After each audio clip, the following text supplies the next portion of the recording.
our Boise Market Report, question and answers with you, my lovely people. You are looking at the lights of the set. Brian, you're on mute. Thank you. Let's get this unmuted. How's this on mute? Can you hear me? Can you hear me?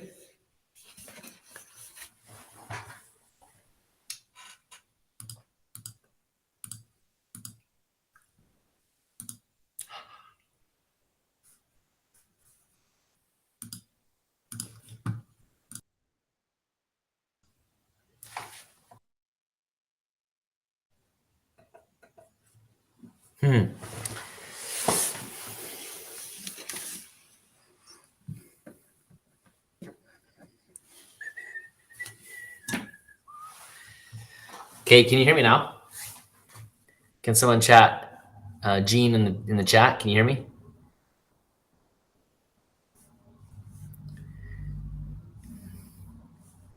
Weird.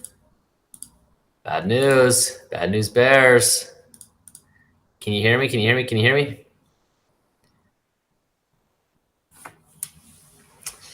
No! No!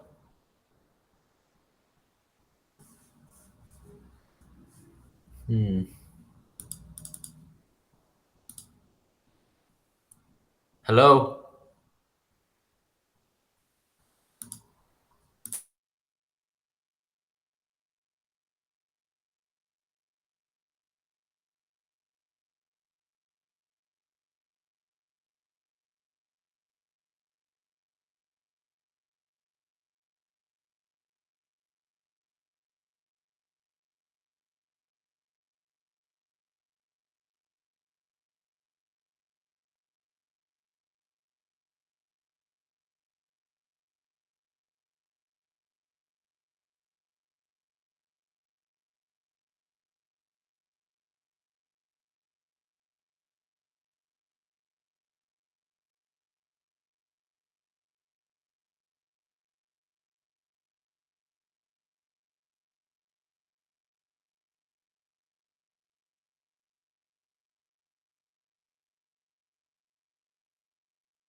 If you can help me on the back end, that'd be great. I am Brian Hymas. All right, we're going to try this now. So I am Brian Hymas. Welcome to the monthly update. This is the question and answer period where you guys got to ask questions about the market, what we're seeing here. I'm your boots on the ground for a lot of you who are out of state. And then also, this is just a good chance for me to touch base with you guys and talking about the market in terms of a broad 35,000 foot view, interest rates, supply and demand, homes that have been selling, and things like that. So as always, I'm Brian Hymas, 5 years realtor here in the Boise Valley. I did appraise homes for a couple of years before that. It was 2 or 3 years. And before that was just a young lad. And but I have been able to grow this channel and serve more of you. And so the more people that do that, if you do like these lives and things, you give me a thumbs up, helps us get out to more people and helps people just like you get educated about the market here. The more education in the market, the better. The more we can help each other, the better. And so it really is important that we get the right information out there. One of my biggest pet peeves is people just saying, "Oh, there's no inventory," and it's just like this catchphrase, like, "Hey, I hope I can get business as a realtor. There's no inventory. List your home with me." And I want to avoid that. I want to make sure we get the right information out there. I don't want to be just like everyone else or saying the same thing that everyone else says just because people say it. That's something that I pride myself on. So if you haven't subscribed to the channel and you're watching, please do subscribe. That way you are getting all notifications sent to you. Once you subscribe, hit that bell, you'll get all the notifications sent to you for all the new homes all the new videos we put out about Boise, and even the once monthly here live question answer. But when we say there's no inventory, it still is a super critical thing we watch. Why is it? Because when we look at if there's 300 homes on the market and there is 300 shoppers. Well, that's, rough in the 300 active shoppers. That's roughly a good inventory. Now, we can't exactly determine how many shoppers there are, but we can take a few metrics that help us determine what the inventory supply and demand is like. And so we take active homes, we take pending homes, we take sold homes, we take median days on market, and then we also judge the price. If the price is going up, it's a good indicator that supply is less than demand, right? And people are willing to pay if there were, simple supply and demand. So those are things, but when you all mix them together, plus interest rates, plus Russia and Ukraine, plus food shortages, plus COVID, there's all sorts of things that can play in this market. So we are seeing an interesting market. March was the time we expected rates to go higher up. And while they have risen, we were expecting them to go a little bit more. And so we're sitting comfortable right now with that. 4.25, depending on where you go, 4.25 here locally. You can find on US Bank, it says it's 4.375. ICCU, our local CCU, Central Credit Union, it says it's 4.25. My lender, I've seen him in the 3 still. So it really kind of depends. But rates change daily, and that was last week. So with my lender that I give stuff to. So let's talk about Ada County. You do see my information there going on the bottom of the screen. Those pick up the phone and text, call, email, or visit the website, and you'll be able to discover all things Boise Real Estate. I cover all those areas there on your screen. Boise, Marine, Eagle, Star, Garden City, Kuna, even into Canyon County as well, and that would include Nampa, Caldwell, and Middleton. So Ada County, let's talk about some numbers. That are crucial. So active homes on the market, we're at 334 homes in Ada County. Not a ton at all. The median days on market is 5. I'm going to skip around. Gene's putting these nice fancy things up there for you, so you guys can give Gene a hand. Gene went to I'll help you out, Gene. We'll go. Next one is 775 pending homes. So I'll go in order. And next one we have the sold houses at 723. We'll pause real quick. When we compare 723 and we put 334 active, 775 pending, and 723 solds, those are up less than 10% on each category from last month when we went over these numbers. The one that now when we go to the median days on market of 5, that was 11 last month. And so we're seeing quickly the number of days on market just shrink. So what does that mean? What does median days on market mean? It means if the home is priced right, it doesn't last a week, right? Median, not the average, the median. Because you'll have those outliers. It takes care of the outliers, right? And it just meets in the middle. So 5 days on market. That's before it goes under contract. Not before the keys go to the buyer, but before the buyer signs a document that says we want your house for such and such price and such contingencies, and then the seller signs that paper. Until that paper is signed, it's 5 days on median, not average. That's all of Ada County. Remember Ada County? We had that graphic up there just a second ago. That was Boise, Eagle, Star, Meridian, Kuna, Garden City. And so now we're going to talk about Eagle. Eagle is 49 homes on the market right now. That's an increase of about 50% increase. Almost on the dot, a 50% increase from last month, because last month we had 33. Pending homes, there's 66 homes right now pending. That means 66 homes have a buyer and a seller have agreed on a contract. And last month it was 64. So we have increased the number of active listings, but the number of pendings are still basically the same. And solds, we sold 52 last month, and the month before it was 71. So it's interesting, super interesting that the number of solds is going down. Good morning from Manila. Good morning. Hope you guys are well. Thank you always for attending these. You guys are awesome. When we look at the median days on market in Eagle, it halved from 8 to 4 as well, just like it halved for all of Ada County, went from 11 to 5. I know that's not perfect math.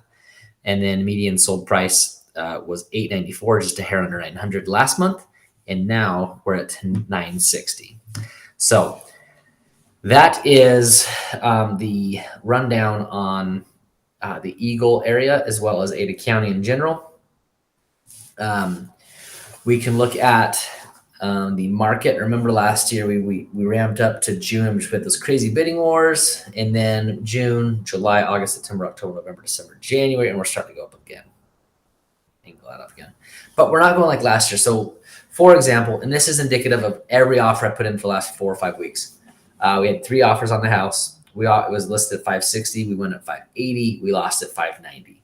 And the winners actually waived the appraisal and waived the home inspection contingency. Maybe I should ask you guys, are you guys familiar with what waiving the home inspection contingency is? Yes or no? Maybe put like home inspection contingency, we understand it or we don't understand it. Or maybe you'll write, if you understand when we say they waive the appraisal, you actually still have to do the appraisal. But do you guys understand what we're saying when we talk about those 2 contingencies? Because those are the 2 biggest contingencies we put in when we're putting in a strong offer as buyers. In this market, when we have a seller's market, there's some strategies we want to do to control the situation. The 585 home, I mean, the people who had the 585 home, she didn't really want it. She was willing to put in her offer and just kind of win it if she won it and lose it if she lost it. She lost by 5,000, but she didn't want to improve her offer. She didn't want to improve the contingencies. And so thank you for that feedback that you understand. And so that wasn't really a true indicator of, putting our best foot forward. It was the best foot forward for what she wanted.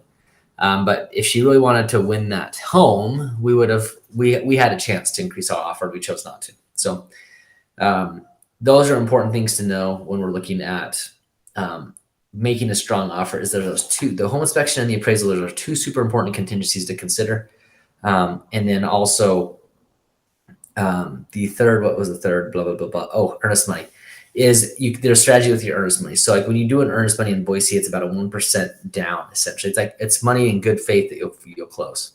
So the higher the earnest money, typically people like to see higher earnest money to show good faith that they're going to close even more. But better than more money is money that goes hard right when it's submitted. In other words, if I'm buying a $600,000 home, that would be a $6,000 earnest money. We have 3 days to turn that in. But what I would write on my offer, if I'm in it for the long haul, no matter if I get out of contract for any reason, if that money's hard, I lose it. And so writing an offer that stipulates that is going to be one of the more strong offers that really, if you can put quite a bit of money down, 20, 30, 40, 50, 100, couple hundred, I've seen $100,000 for earnest money that goes hard, that we've written up. And it's because your people have full confidence that they're going to get the home. If they find mold in the attic, big deal. We'll put a vent up there. If they find water in the crawl, big deal. We'll put a sump pump down there for the future. We'll make sure that problem's fixed. And so earnest money is another one of those where you can actually turn this into a little bit of a buyer's market. Now I should say it's the seller's market because that's the things we're doing and considering, but it gets the buyer a little bit more control of if he or she is going to win that offer. Does that make sense? So there's a couple things we can do from a buyer's perspective to try to put our offer in the first place. And, truth be told, I'm not the only one who's using some of these strategies. But you'd be surprised at how many don't. You'd be surprised at how many don't for sure. Thank you. I love that you're promoting this. Please hit the like button, folks. Yes. The more people this gets out to, the better. As many likes as we can get. Yes, it helps me, but it helps you. The more educated buyers are, if you even use this live just for your own good, and for some reason you feel like we won't link up together well, and you have another realtor using, the more educated you are in the market, the more educated we can be buying together. And for example, last June, I listed March and April. It was March-ish, April. Listed a house, and the agent on the other side of the deal was a beginner. She was a newbie, and the market was starting to cool off. Maybe it was May, and I got 2 offers at 7, I go to 5 and 715, and then all of a sudden her offer came at 765, way over asking. And if she had done her homework within the neighboring neighborhood, she would have known that was more like that type of neighborhood offer in that market. And my house sale in that neighborhood, which is inferior, was the second largest home sale between the 2 neighborhoods, and the other one was a better neighborhood by far. And there was definitely some things that we did to enhance it, but she wasn't on top of the market. So if I can educate you buyers, whoever you're working with, where the state of the market is, it's going to help the market stay true. And we don't want to overplay the market. No one wins in that. We want the seller will, that my seller did last year, probably gained an extra 50,000, but at the same time, that's what that person was willing to pay for, was 765. So we have a buyer and a seller who are agreeing that supply and demand meets at 765. That's theoretically where it meets at. So does that make sense? Thank you. You're so complimentary. I appreciate that. I really do. We're still facing supply issues. The latest thing is microwaves. I don't know if we talked about that last time, because it's been about a month of microwave issues. So funny that it's taken like 12 months to get a microwave in. We had some HVAC ducting issues. We've had some glass issues. We've had a lot of things, but that's where we're at right now, is supply issues. We have, I want to read the stat for you, because this is crazy. According to the U.S. Census Bureau, the country is short 5.8 million new houses. 5.8 million new houses. That's if we have 330 million people, and let's say that's probably 2 or 3% short of how many homes we need. I'm going to guess off the top of my head. Oh, here's this. Look at that. Thanks for that, Gene. The National Association of Realtors, NAR, reportedly reports that only 1.6 of current housing supply for the country at the end of January 2022. So what does that mean? 1.6 months of inventory. That means if all buyers purchased a home that was on the market today to supply to fill their needs, there would only be 1.6 months of buying of purchases, and after that there would be no more homes if we bought at the rate that we're looking at. And at 1.6, if no new homes came on the market at 1.6 months, there would all the inventory would be depleted. A healthy market is more like 3 to 6 months. They say 6. I think it's a little bit lower than that. I think it's somewhere in that 3, 4, or 5 month range. 5's tip pushing it, in my opinion. And then if you have more than that, that's where we get into a buyer's market, where there's too much inventory, and so the buyers can, just name their terms. Like, yeah, I'll buy that house if you put a new fence in for me, replace the water heater, get new siding and a new roof. Yeah, I'll buy that house. And that's the buyer's market, when it's just too much inventory. So that turns it into a buyer's market. All right, here's a good question for you, Brian. Brian, what will happen with demand when interest rates start to climb? What is predicted rate increase for rates? Great question. Okay, so here's what I know about rates, and I try to educate myself with rates quite a bit, and it's and this is where we're at with rates. I heard we'd touch the high 4s, and so in March. But the thing is Russia and Ukraine are having a huge effect on interest rates. So I'm not sure. You said 4.375, yeah, and that's 4.4 APR. And that's from US Bank, those stats that she's pulling there. Now, Brian, what will happen when interest rates start to climb? Theoretically, when interest rates climb, demand goes down. What I am seeing is that demand is not going down. The homes are still, because we have the interest rates is only one factor. We still have a shortage of homes being built. We still have millennials who are moving out. We still have people who are needing buy an office in their home. They don't need a 3-bed, 2-bath. They need a 3-bed plus bonus or plus a den. We still have Californians moving here, which is probably a lot of you. I know not everyone's on here is Californian. But we still have the single-digit appreciation as expected this year, because we have appreciation in homes. We have interest rates, which is one thing. And then we have Fannie and Freddie Mae. They're not buying loans. This is huge. This is bigger than interest rates, in my opinion. Fannie and Freddie are not going to be buying loans here after March, and it's happening sometime soon. So what's that going to do? That's going to drive the interest rates up even more than what the Fed's going to do. Because what is that going to do? More people will have to buy. In order for someone to buy that loan, the private sector is going to enter more, and that's going to be driving the interest rates up even more. That's where we get into those 5s, and they're expecting the next 12 months for those rates to come down again. So I know one lender who is actually putting people into higher interest loans right now and putting it so they don't have to have as many closing costs. And then he's expecting to refinance them in about a year. and that's where they can get a lower rate and charge for that loan. A little risky, but he feels really confident in that, and I've heard his explanation, and it really sounds good. Hope that answers your question. It's hard. What is the predicted rate increase for? Yeah, it's somewhere gonna be around 5. And 1 second. Tiny little spider had to be killed. New office, so maybe there's some. Hope you appreciated that real side of me. Geraldine, let's talk. So bidding wars are still happening. I really hope to move to Idaho. Just the prices almost everywhere are way too high. You are very informative to listen to all the time. Thank you, Brent. I appreciate you. There's a lot of people like you I don't know and I would love to get to know, who are just supping the information. I hope it's good information. I hope it's not repetitive. A lot of times I feel like it's repetitive, but I do know there's people who are hearing this for the first time. There's people who catch me in different cycles. And so you might sometimes think, it's a broken record, right? But I hope it's, I know it's not, and I'm not trying to urge comments, or I know it's not always like that. I know it's good information, about the same time. I know that it's a whole new buying process. Every time you buy a home, it's different. I just put an offer on a house a week and a half ago, and it was good for me because I totally got wrapped up emotionally when we didn't get it. We didn't bid high enough. I did something I would never have advised my clients to do, and we lost. Imagine that.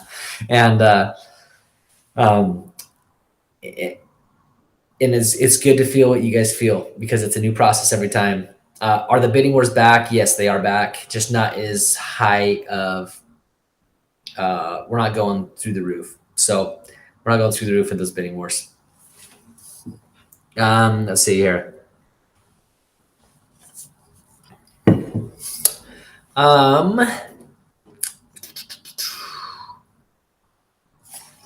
Yeah, I think that covers a lot of what we're looking at, folks. The rates will rise to 5%, then lose about 20% of the purchasing power that we've just lose 20% of the purchasing power that we have just last month. 20%. Can you explain to me? So if the rates rise to 5%, then we would in essence lose. Oh, yes, I see what you're saying. Okay, it's the 1%. If rates go up 1%, you lose about 10% of your purchasing power. Okay, for every 1% they go up, you lose about 10% of your purchasing power. So 1%, yeah. So let's, if I were to take a loan, if it goes from 4 to 5, let's just take a $500,000 home.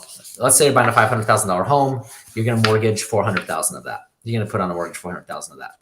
So 1%, 1% of 400,000 is 4,000. So you have an extra $4,000 a year that needs to be paid to your mortgage. 4,000 divided by 12 is about $350 ish. It's not perfect. So the $350 is what you have to add on to that. So therefore, that reduces your purchasing power about roughly 10%. It's different at all price ranges, but it's the 1%, 10% rule. For every 1% change in interest rate, you lose about 10% of purchasing power. And if we want to dive into some examples of that, we can pull those up. I can't show my screen, so never mind. All right, Daniel Grattan. I have a house I'm building in Williamson River Ranch. Excuse me, awesome neighborhood, by the way. May need to sell it due to unforeseen circumstances. Should I market the house before it's done? Yes. Yeah, Daniel. In fact, are you being represented on the buy there? There's a couple things you can do. If you're being represented on the buy, I legally can't give that advice because I can't contradict what the other realtor is saying, especially because I don't know all the information. There's a couple things you could do. But if the house isn't, it's tricky. I'd have to see I'd have to see what you're under contract for. Daniel, do you have a brother in Arizona by chance? Just curious, because I might have. I took a guy around who was showing me a lot in Williamson River Ranch that his brother bought, and it was beautiful. It's on the pond there. Cool stuff. Would love to, shoot me an email or just call me up. I'd love to talk over your situation. It's such a tricky situation. I'd have to talk to my broker about some things because I do have some legalities I can and can't cross. And I want to make sure that I do want to be ethical. I also want to be helpful. I don't want to be so ethical that I can't help at all and just have to be, I can't help. I'm sorry. But yes, um, you can't officially market it on the MLS. No, brother. Okay. You can't officially market it on the MLS. There are Daniel, is it on the river? If it's on the river, yeah. If it's on the river, yeah, let's talk. I've got a buyer who wants one on the river in there. Um, if anyone doesn't know Williamson River Ranch, it's a dreamy neighborhood. It really is dreamy. Awesome stuff. Brian, is it possible to do a tour of Emmett in the near future? We are excited about Emmett as of late. You know what? You guys have asked us before, and I just need to do a tour of Emmett for you. Emmett is not that far away. Emmett is growing. Emmett is becoming more popular. They're actually now starting to move into Emmett. I probably need to become more familiar with Emmett. 20 years ago, it was like rumored to be the top millionaire per capita place in America. Believe it or not, I think it's just because the population was low and there's probably a few millionaires out there. Great place. I need to become more familiar with it. I'm familiar enough with it. No, there's not really any pockets to Emmett. It's small enough. It'd be really easy to tour, even if it's just like a quick video for you. I think you'd like it. I have a lot of videos that are coming up. Gene, who's running all the graphics and stuff you see on the screen, Gene has probably been a little frustrated because some of my filming, I've been wanting to get green grass, and I don't want to film the just dry, what appears to be a dry desert landscape. So yeah, and it's not that far. It's 20 minutes north of Star. It's accurate. It just for some reason is separated. Those people in Emmett feel like they're part of the Treasure Valley, and I would just say I just hardly go there. I just really hardly ever go there. There's no need for me to go there. So anyway, great stuff. Gene, would you write that down? We probably need to add a tour of Emmett this next little bit. JM, always good information. Thank you. We recently purchased in West Boise, and our negotiations quickly became a bidding war. I'm about to take my Idaho real estate test, so I'll hopefully meet you. JM, thank you. Good luck. And I would love, shoot me an email if you, wherever you're looking at signing on to. Would love to chat. Obviously, that's not my angle, and this is what I do this for. I don't have a need for more agents. Yeah, I'm happy for you getting your license and good stuff. Yeah, it'd be good to meet you. Oh man, I just love the questions. Thanks, guys. I really do. It makes it's so much more fun to go over relevant questions instead of hope you guys have questions and things like that. Daniel, Hope Hills International Ministry. You guys got to tell me your names again. I know we've gone back and forth, and would love to hear your guys' names again. JM, I'm sure I'll meet you guys sometime. And Geraldine, thanks for your comments as well. You had a couple in there. Let's see. Matthew, Cade, Skirlong, if we ever get married, we'll exchange like plates of barbecue ribs. I'm not sure if that's I don't know what that one is. Matthew, Cade. Not sure. Maybe there's I don't know. All right. I love it. Thanks for promoting that. Bob, thank you. That's right, Bob. Is it in the country but close to the city? Maybe we're talking about Emmett. Emmett is very much it's secluded. It's more country. You can get larger plots of land out there for a few $100,000. You can get I think you get like 3 or 4 or 5 acres for 300,000 or so, which is, maybe it doesn't sound right because it's so cheap. Because in Star, an acre is 480,000. There's one I was looking at today. For like that was the price was 300,000 for 5 acres, but it just seems so cheap. So maybe it was an acre for 300,000. Anyway, I can look that up. But yeah, it's more country-ish. There's a high school there. There's a Dairy Queen. There's a Sonic. There's an Albertsons. And like, that's pretty much it. There's just not much there. It's definitely country. Geraldine, I've never been there, but it looks and sounds beautiful. Retiring soon. Hope to find something. Geraldine, check out the Retiring in Boise video if you haven't already. And if you are looking at different areas, please let me know. Geraldine, Brian, which area is in the country but close to the city? Oh, which area is in the country but close to the city? It depends on which price range you're looking at. I mean, you can find country of Eagle. You can find country that's in Nampa, North Nampa. You can find stuff in Caldwell, Middleton Star. You can find stuff South Boise.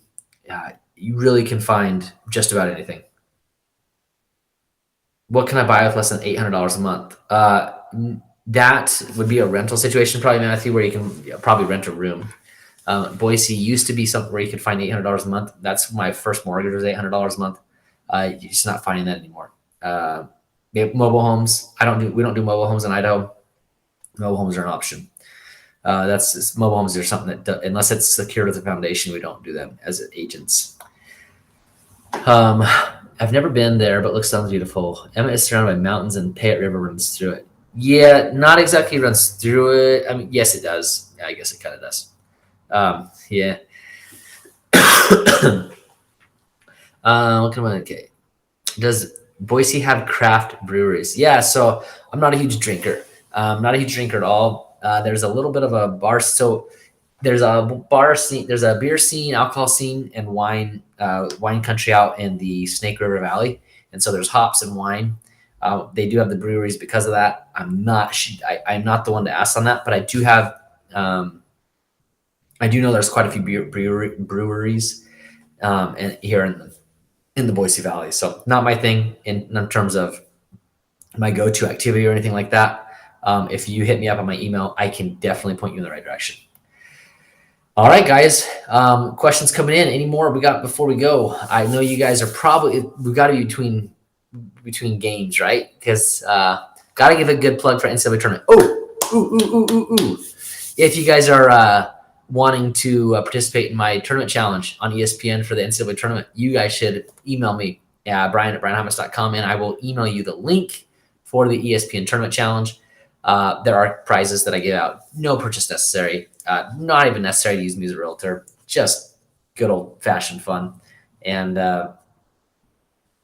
should get you what you need. So less than $800 a month and Section 8 voucher. What could I get in Washington State? No idea.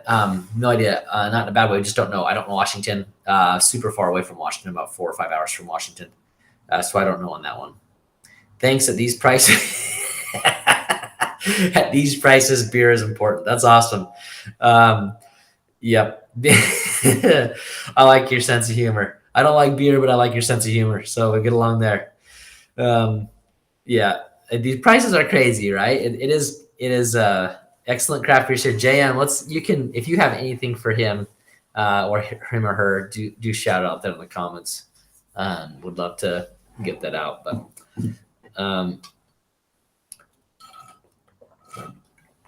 all right, guys.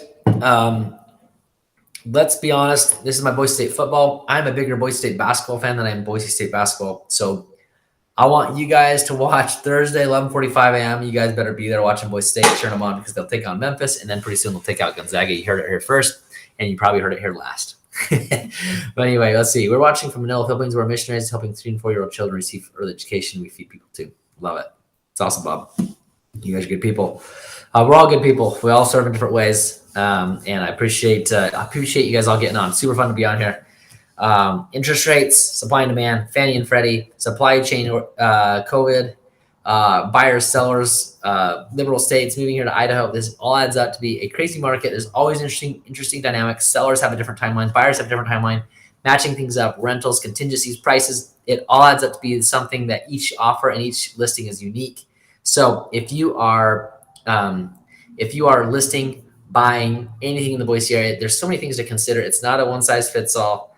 I'm happy to help you however I can. Most people on here are buyers from out of state. Let's see, there were a couple here. It was Daniel who was talking about buying and selling in Williamson River Ranch. Man, I'd hate to see that happen.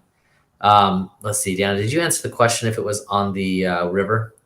Email me maybe, and we'll go there. Yeah, Geraldine, if you have so many questions, let's just chat. I also don't mind if you have a couple questions on here, put them on here, and I can answer those before I go. If not, hit me up at brian@brianhymas.com or 208-213-2092. You can text or call. That is my work number. It goes to my cell phone. So I catch those on here, and I can hear, and I can catch those texts, and I can respond, and it will be totally will get you in the right spot. It really is what I do. I love Boise. I love real estate. I love YouTube. I love social media. It's fun. And so it's really a perfect blend for this. The only thing I don't get to do is watch basketball while I work. So we're still working on that one. JM, we came from San Diego beer scene. This place is right on point for excellent beer. Cool. Why are Freddie and Fannie not buying? Is this in this time of a terrible economy? Why would they not be buying? I can't remember what they said. I will figure that answer out for you. Gene, can you write that one down? And I will try to respond to that and get an answer for you, Bob, as well. East Coast here, can't wait to escape the liberal crazies. Yeah, that's the truth of why people are moving here. California, I've heard, yeah. So New York, California, Washington, New Jersey. I've had a couple New Jerseys. And those are the most people. That's the most frequent state. So, all right, guys, we're 40 minutes strong. Thank you for bearing with me in that beginning part. That was really good. That we got this going. And Jean, thanks for everything in the background. I hope you guys tell Jean thank you in the comments. She's awesome. She makes this thing. She makes my life. If you guys think it's all me doing this thing, Jean, she's awesome. She's in the background doing all the good stuff to make this go way smooth. So. That is your report on the Boise market. South logo, way not on river. Oh, okay. Yeah. Well, let's talk, Daniel. Send me an email or text or call. We'll talk. And yeah, the Freddie and Fannie, that didn't really answer it, but I'll try to get a better answer for you. I think it had to do with the budget. They just had the budget for it. They were just buying all things, and there was kind of print money. I think they had a budget thing is what I think it was, but could be wrong. All right, guys, take care. I hope you guys go cheer on Wyoming. They're in the NCAA tournament right now, and you can tell where my heart's at this time of year in March. It's March Madness, baby. We got to cheer on the Mountain West. That's what we do here in Boise. Is cheer on the Mountain West. That's where we're here from. So, guys, take care. I appreciate you. Thanks for coming on. I love the participation. We'll do it again. If you guys have any questions you want me to answer in these lives beforehand, feel free to email them to brian@brianhymas.com. Hit the subscribe button. Hit the thumbs up button. Hit that bell after you hit subscribe. And we'll catch you next time, guys. And I appreciate you guys coming out. Have a good night.